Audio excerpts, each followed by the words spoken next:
तर हा प्रश्न बघा मित्रांनो, जर एका आयताची लांबी 40% वाढवली तर आयताचे क्षेत्रफळ तेवढेच राहण्यासाठी आयताची रुंदी किती टक्क्यांनी कमी करावी लागेल?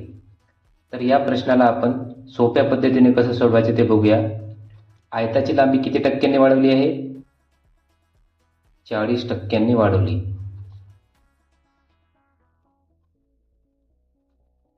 म्हणजेच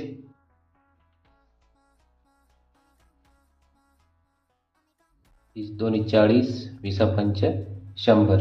याचा अर्थ काय होते? 5 वर 2 ची वाढ. म्हणजेच काय? 5 वर 2 ची वाढ.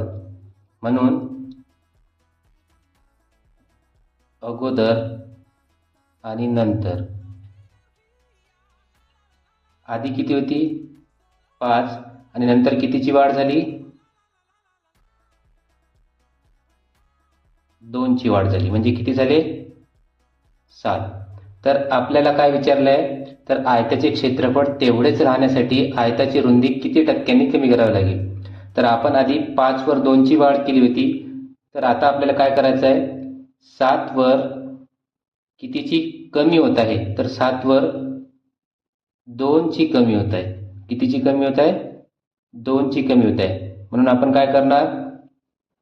7 वर 2 ची कमी गुणेला 100. तर किती होईल? 200 भागाकारात 7. याचे कॅल्क्युलेशन केल्यावर 7 2 = 14, शिल्लक राहिले 6, 60, 7 8 = 56, शिल्लक राहिले 4, छेदामध्ये 7. म्हणजेच आपल्याला आयताची रुंदी 28.4/7% कमी करावी लागेल.